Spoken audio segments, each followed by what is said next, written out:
德克诺维斯基将咳嗽传染给了詹姆斯和韦德。2011年总决赛，达拉斯人1-2落后，但从这一刻起，小牛势如破竹。总决赛第一场，诺维斯基就遭遇了左手中指肌腱撕裂，需要带着夹板才能摸球。第4场赛前，他因为鼻窦感染发烧38度，躺在床上直冒冷汗。但这天晚上，他要和这个世界上最好的球员对决，再输就是1-3的绝境。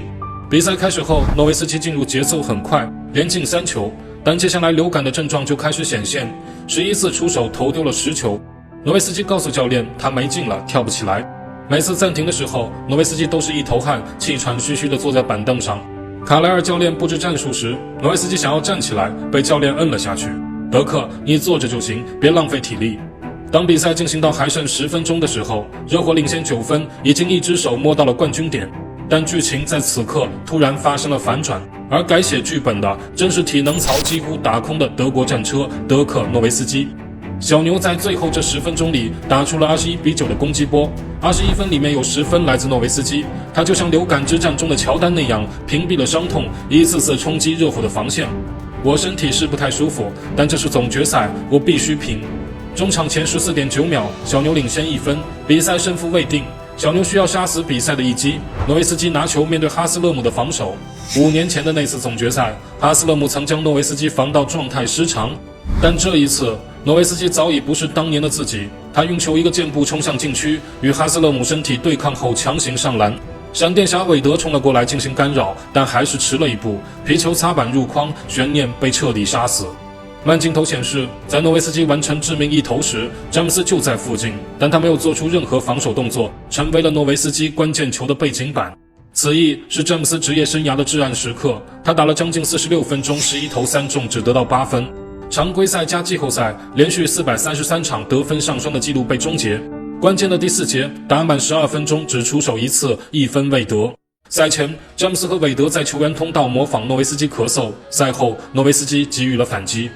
Well, I just thought it was a little childish, a little ignorant. I've been in this league for 13 years. I never faked an injury or an illness before. 第5场比赛几乎是第4场的延续，诺维斯基轰下了29分，詹姆斯在末节继续哑火，4投1中，只得到2分。小牛收了天王山，距离总冠军只差1场胜利了。这天是2011年的6月12日，总决赛第6场。小牛队历史上的里程碑之夜，诺维斯基开场后手感不佳，前12次出手投丢了11球，好在小牛有特里撑着，这位超级第6人上半场10投8中，拿到了19分。在一次暂停时，特里对诺维斯基说：“大个子，振作起来，带我们收下总冠军。”其他队友也都在说：“德克，坚持住，尽管投。”收到队友们的鼓励，诺维斯基找回了自己的进攻节奏，下半场收下18分，其中10分来自第4节。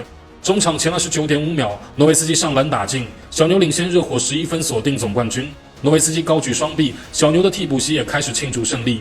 然而，当比赛还剩4秒结束的时候，诺维斯基突然从场地上消失了，他翻过了记录台，径直走向了球员通道。这在 NBA 不大寻常，一般只有输球的一方才会灰溜溜地走掉。诺维斯基边走边用球衣盖住了自己的半张脸，然后消失在镜头里。诺维斯基去哪了？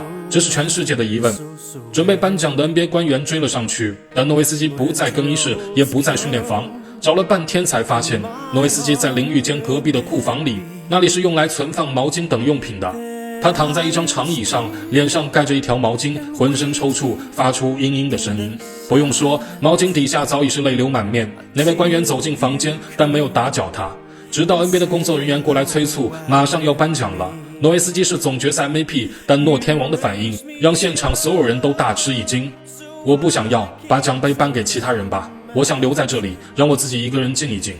小牛队的副总裁斯科特·汤姆林也赶了过来，他对诺维斯基说：“德克，是你带领我们走到这里，带我们赢得了总冠军，无论多么困难，你都没有放弃球队。现在我们成功了，你应该出去和大家一起庆祝。”诺维斯基没有回话，他沉默了几秒钟，然后起身走向球场，与老伙计们共同举起了冠军奖杯。2011年的总决赛，诺维斯基击碎了所有关于他球风软弱的嘲讽。他在系列赛最关键的第4节，平均得到10.3分，比肩1993年总决赛中的篮球之神。而詹姆斯在6场比赛的第4节，总计只得到18分，平均1场3分。诺维斯基为了这一刻等待了13年，这一路走来，不知道有多少人告诉过他，投篮型的欧洲球员不可能带领球队在 NBA 登顶。2006年总决赛2-0领先被逆转，2007年遭金州勇士黑八，这些失败仿佛也在提醒他，冠军是你遥不可及的梦。32岁的诺维斯基有足够的理由选择放弃，他也可以找到更好的球队、更强的队友，但他没有走捷径。2011年这一冠，诺维斯基先后淘汰了科比、杜兰特和詹姆斯，冠军含量放在 NBA 历史上绝对是第一档的存在。诺维斯基把夺冠的照片摆在了自己的家里，这是他永生难忘的回忆，但他的篮球故事还远未结束。